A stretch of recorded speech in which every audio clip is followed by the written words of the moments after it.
선무회자 스님과 마음으로 찾아가는 108산사 영상순례.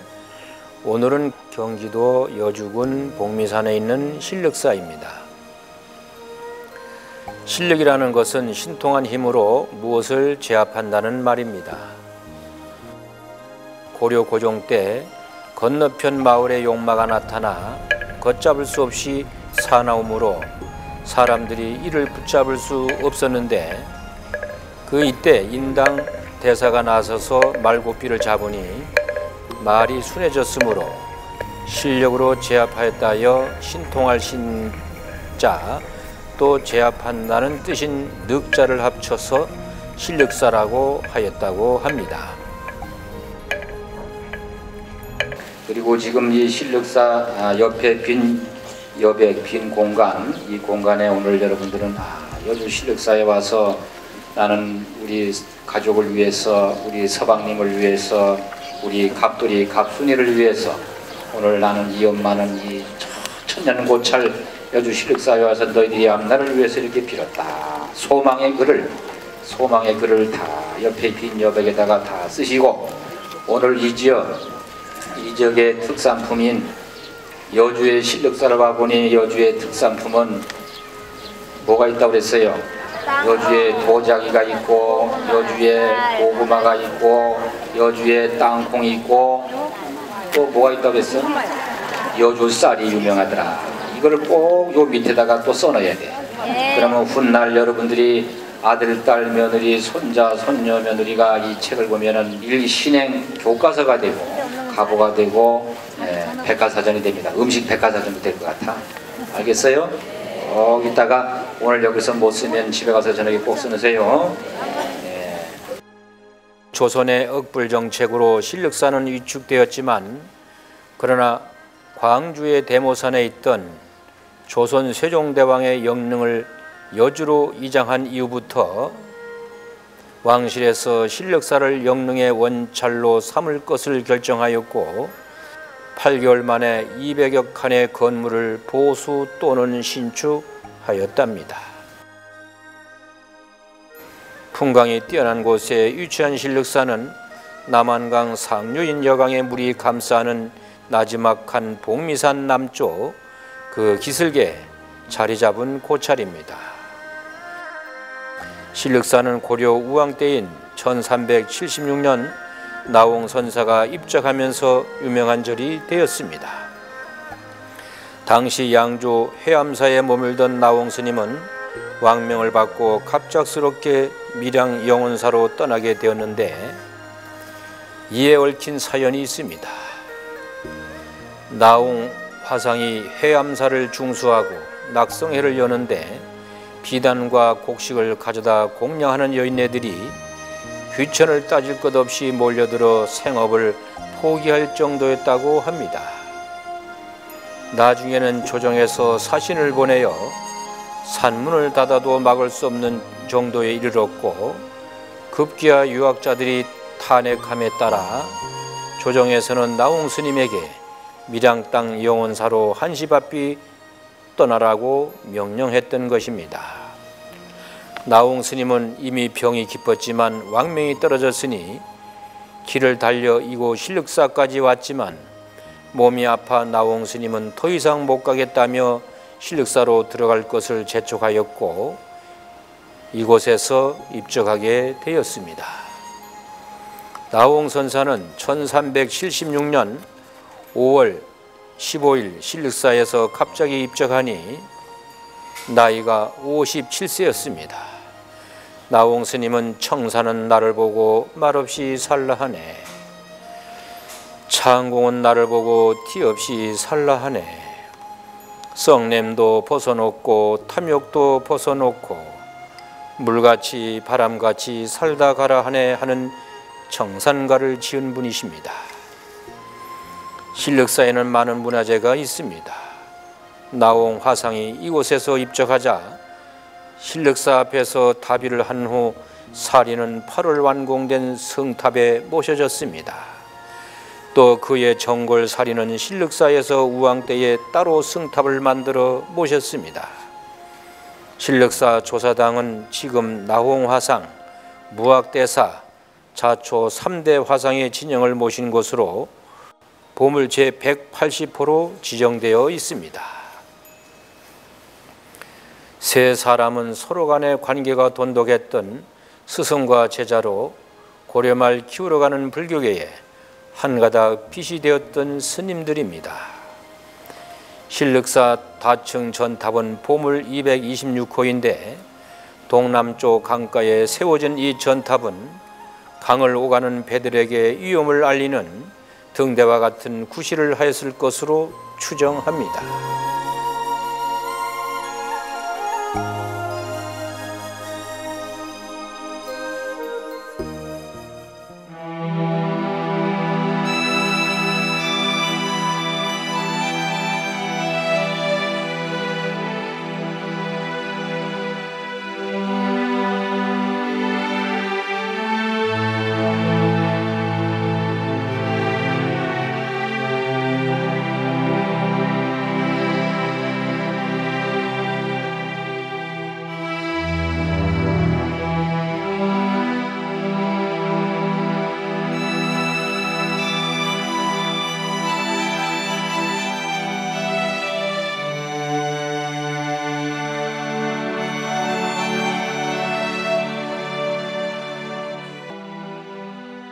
오늘 대한민국에서 최고 추운 날인데도 불구하고 오늘 영하 몇 도라고 그랬어요?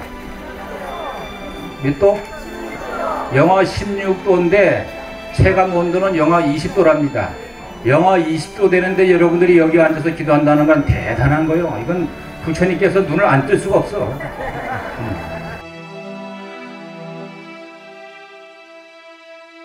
나를 찾는 108기도문 제 9배에 대해서 오늘의 법문을 하겠습니다. 그러면은 제 9배를 두 번 읽어 보도록 하겠습니다. 모든 괴로움은 욕망 때문에 생기는 것임을 명심하겠나이다. 모든 괴로움은 욕망 때문에 생기는 것임을 명심하겠나이다. 모든 번뇌는 무명으로 인해 생긴다고 하였죠. 모든 번뇌 또 괴로움, 이 고는 괴로울 꽃자, 이 고는 모르는 것에서 생긴다고 한 것이죠. 즉 그 무명 때문에 생긴다고 하였습니다. 인간사 괴로움이 얼마나 많습니까? 이 괴로움만 없으면 바로 극락이죠. 천당이고. 그런데 우리의 많은 조사 스님들은 머무는 곳, 이곳이 바로 극락이라고 하였습니다. 그러니까 바로 자성극락이고 지상극락이고, 그럼 여러분들도 바로 여러분들이 지금 앉은 자리가 극락이라고 생각하십시오. 어떻게 고해 세상, 괴로움의 세상이 이 사바 세상이 극락이 됩니까? 바로 한 생각 돌이키면 이곳이 또 내가 머무는 곳이 바로 극락이라 이렇게 합니다. 그렇다면 사바 세상이 바로 극락이며 지옥이란 이야기 아닙니까? 이게 바로 묘한 이치라는 것입니다. 다름이 아니라 어떤 조건이 맞으면 극락이 되기도 하고 또 어떤 조건에 따라서는 고해 세상이 되기도 한다는 그런 이야기죠. 사실 그렇지 않습니까? 우리가 사는 세상에 남의 괴로움이 나하고는 전혀 관계없는 괴로움이 많습니다. 또 그런가 하면 나는 괴로워 죽겠는데 다른 사람들은 손 하나 눈길 한번 안 줍니다. 이것은 뭘 말하는 것입니까? 사람에 따라서 극락이 되기도 하고 또 지옥이 되기도 한다는 이야기입니다. 지옥과 극락이 따로 어디 있는 것이 아니라는 이야기죠. 그러나 모두가 괴로운 경우가 있죠. 6.25와 같은 전쟁은 모두에게 괴로운 것이었고 또 이것을 우리가 공업이라고 하기도 합니다. 공동으로 받는 업이라는 이야기죠. 그렇지만 6.25 전쟁통에 피란을 각오했지만 이 난리통에도 사랑을 하고 장사를 하여 돈을 번 사람도 있다는 것은 사바세계도 모두에게 고통이 되지 않는다는 것입니다. 욕망은 그 자기 자신이 무엇인가를 하고자 하는 것, 또 그 바라는 것, 이것이 바로 그 욕망의 시작입니다. 경에는 모든 괴로움이 생기는 것은 모두 다 욕망으로 말미암는다고 이렇게 하고 있습니다. 그러나 이 욕망이라는 것은 인생을 이끌어가는 동력일 뿐 아니라 또한 사람이 살아가는 원동력이기도 하지요. 그러기에 사람이 사는 것은 욕망이 있기 때문에 가능한 것입니다. 그렇지만 이 욕망은 주인이 노예를 부리듯이 인간을 마음대로 부린다는데 그 문제가 있습니다. 인간은 그 욕망하는 것을 이루지 못하기 때문에 그 괴로움을 당하지만 그러나 그것이 채워진다고 또 문제가 해결되는 것은 또 아닙니다. 욕망은 채우면 채울수록 점점 더 커질 뿐 결코 충족할 수 없기 때문이죠. 요즘 대부분 그 가정에 그 마이너스 통장을 사용하실 것입니다. 그런데 이것은 돈이 급할 때 누구한테 빌려달라 하지 않고 통장에서 빼어 써고는 다시 또 메꾸어 놓아야 하는데 사람들은 대부분이 그 마이너스 통장의 한도까지 다 빌려 쓰고 맙니다. 그리고 또 다른 곳에서 빌려 쓰고 또 이자 갚아주곤 하시죠. 우리 회원들은 그렇게 안 하신다고요? 욕망도 마찬가지죠. 하고 싶은 것 다 하지 않고 남겨두어야 합니다. 왜냐하면 꽉 채워버리면 다시 또 욕망이 돋아나기 때문이죠. 그래서 우리 어른들이 넘치면 모자란만 못하다고 이렇게 한 것입니다. 마이너스 통장에 잔고를 남겨두어야 또 다음에 쓰지 다 빌려 써버리면 고통만 남는 것과 같습니다. 이 욕망을 없애려면 어떻게 해야 할까요? 바로 열반에 도달하는 것입니다. 열반이라고 하니까 뭐 죽는 것을 생각하시는 분도 있는데 그렇지 않습니다. 이 열반, 즉 깨달음에 이르는 것입니다. 우리 불교에서 가장 그 이상으로 치는 것이 바로 열반에 이르는 것이죠. 이 열반, 니르바나는 현재 살아서 도달하는 것이 가장 좋고 또 많은 선지식들이 열반에 또 도달하였습니다. 죽어서 열반에 이른다면 누가 불교를 믿겠습니까? 이 열반에 도달하면 모든 괴로움이 없어집니다. 왜냐하면 열반은 이미 모든 욕망의 불씨가 꺼져서 재처럼 되었기 때문입니다. 욕망의 불씨가 없다면 괴로움은 당연히 없겠죠. 열반에 이른다는 것은 욕망으로 인해 발생되는 괴로움, 즉 정신적인 괴로움에서 벗어나지만 아직 그 육체가 남아있기 때문에 병이나 부상을 입었을 때 받게 되는 그 육체의 괴로움은 피할 수가 없는 것입니다. 이 점은 부처님도 그 마찬가지였습니다. 이미 36살에 정각을 이루신 부처님이었지만 왕사성 영축산에 계실 때 그 제받았다가 부처님을 죽이기 위해 그 산에서 내려가는 부처님에게 바위를 굴린 적이 있었습니다.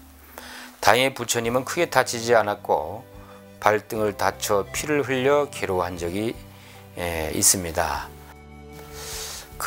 또 한때는 흉년이 들어서 탁발할 수가 없었고 그래서 아난다와 같이 배가 고파 소나 말이 먹는 그 밀기울을 먹기도 하였답니다. 사람으로 생명을 유지하기 위해 먹으려는 식욕은 모든 욕망의 불씨가 꺼져버린 부처님이시지만은 참을 수가 없었습니다. 바로 죽자고 하였다면 그대로 안 먹었겠지만 중생을 제도하겠다는 원력을 다 이루지 않아서 그야말로 자발적으로 죽을 수는 없었던 것입니다. 그래서 목숨 유지를 위해서 그 밀기울도 먹게 된 것이죠. 이러한 욕망은 다만 그 목숨을 유지하기 위한 것이지 뭐 그야말로 맛이 있다 뭐 맛없다는 그런 분별심은 없는 상태라는 것입니다. 이 욕망을 버리지 못하는 것은 육신이 있기 때문이죠. 그래서 살아서 도달한 열반은 완전한 열반이 아니라는 것입니다. 이것을 그 유여 열반이라고 하지요. 유여 열반을 이룬 사람이 죽으면 다시 그 육체를 받아 태어나지 않게 됩니다. 그야말로 우리 불교에서 말하는 육도윤회를 하지 않는다는 말이죠. 욕망이 사라지지 않으면 우리는 열반, 깨달음에 이를 수가 없습니다. 그러면 이 욕망을 어떻게 없어지게 할 수 있을까요? 바로 집착과 애착을 가지고 또 그 일으키는 것이 누구인가를 한번 생각해 보십시오. 누구입니까? 나입니까? 아니면 남편입니까? 아니면 또 내 아이입니까? 크고 비싼 아파트에 살고 싶어하는 집착을 가진 사람은 누구입니까? 또 내 아이가 좋은 대학 가기를 바라는 애착을 가진 사람은 또 누구입니까? 또 빨래, 청소, 밥하지 않고 살기를 바라는 욕망은 또 누가 가진 것입니까? 바로 나입니다. 그런데 불교의 근본 진리인 삼법인에서 제법무아를 우리는 배웠습니다. 나라는 것이 있습니까? 아니면 없습니까? 분명히 모든 현상 제법에서 나라는 것은 없다는 것을 부처님께서 말씀하셨습니다. 이 나라는 것이 없는데 무슨 욕망과 집착과 애착이 있을 수가 있겠습니까? 참 간단한 논리죠. 수없이 많이 들어온 법문일 것입니다. 부처님은 괴로움은 욕망 때문에 생기고 또 그 욕망은 내가 존재한다는 생각 때문에 발생한다고 하시고, 따라서 내가 존재한다는 생각은 원인이 되기 때문에 내가 존재한다는 생각이 제거되지 않는 한 괴로움은 계속해서 발생하게 된다고 하셨습니다. 그 아카시아 나무는 밑둥치를 잘라내도 뿌리가 뽑히지 않으면 원기왕성하게 다시 싹이 돋아나곤 합니다. 이처럼 그 제법무아가 되지 않으면 괴로움도 또 계속 발생하게 된다고 법구경에서 말씀하셨습니다. 그래서 내가 존재한다는 생각은 우리 존재 속에 소위 말하는 영혼과 같은 고정불변하고 실체적인 나, 그야말로 내가 있다고 믿는 데서 생깁니다. 그래서 그와 같은 존재가 없다는 것을 확실하게 이해하고 믿을 때 우리는 그 욕망의 주체가 없음을 알게 되지요. 여기에서도 부처님 근본 가르침인 삼법인으로 귀결됩니다. 제법무아가 여실히 실행되면 이미 열반에 도달하신 분이 되십니다. 내가 존재한다는 생각이 깨트려지면 우리는 또 우리 존재가 변해도 외부 세계가 변해도 영향을 받지 않게 됩니다. 이렇게 해서 내가 존재하지 않는데 또 무슨 욕망이 있을 것이며, 또 설령 욕망이 있다 한들 그것을 받아들이는 나라는 것이 없는데 무슨 괴로움이 발생할 수 있을 것입니까? 우리 인간이 무엇인가를 하고자 하는 것은 모두 그 욕망에 해당이 됩니다. 그러니 인간이 살아가면서 생각하는 모든 것은 모두 괴로움 또 고의 원인이 된다는 이야기죠. 선한 생각도 마찬가지입니다. 어떻게 하면 남을 도울 수 있을까 하고 남 도우는 길을 찾는 것도 엄격한 의미에서는 또한 욕망입니다. 그래서 대승불교에서는 열반에 이루고자 애쓰는 것도 역시 탐욕이라 합니다. 쉽게 이야기해서 수행한다고 깨달음에 이르겠다고 열심히 정진하는 것도 욕망이라고 봅니다.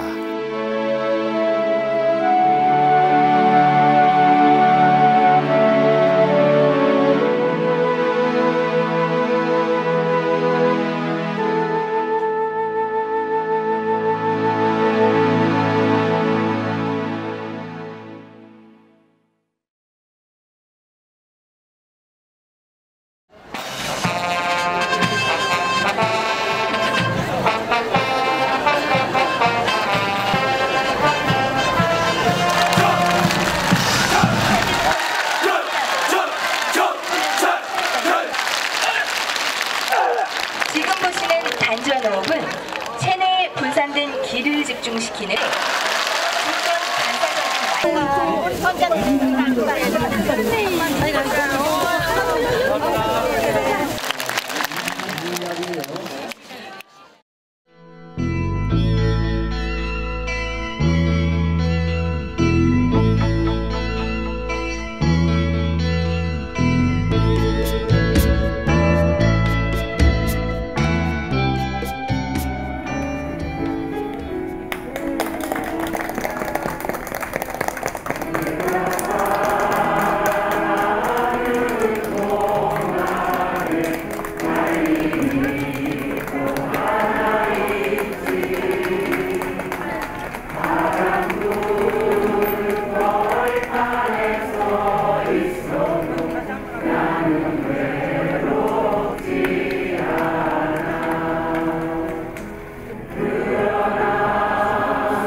사홍서원, 요즘은 노래로 여러분들 붙여서 하던데 옛날에는 이렇게 했죠.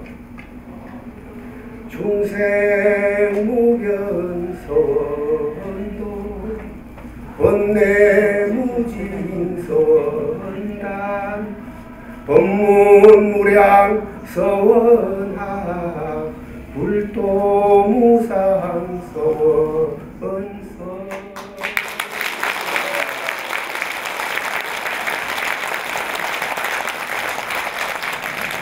제가 이 기억력이 좋습니다. 기억력이 좋아서 옛날에는 뜻도 모르고 그냥 몇 번 따라 했는데 보니까 굉장히 좋습니다.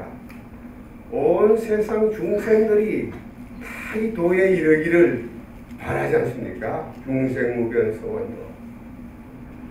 기독교도 마찬가지로 온 세상 모든 사람들이 하나님의 사랑을 깨닫고 예수 그리스도의 복음을 온 마음속에 받아들이기를 원하고 있습니다. 예수님 오신 날을 맞아 성도님들과 또 우리 불자님들과 겸손함과 섬김의 자세로 이 연말 연시를 보냈으면 합니다. 세상의 빛으로 오신 아기 예수님을 생각하며 우리 모두 세상의 목탁과 소금의 역할을 하는 성탄절이 되었으면 합니다.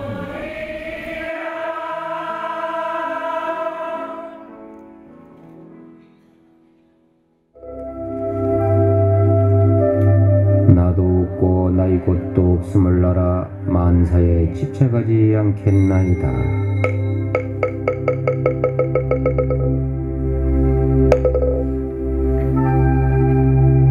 진실한 나를 찾을 때까지 열심히 정진하겠나이다.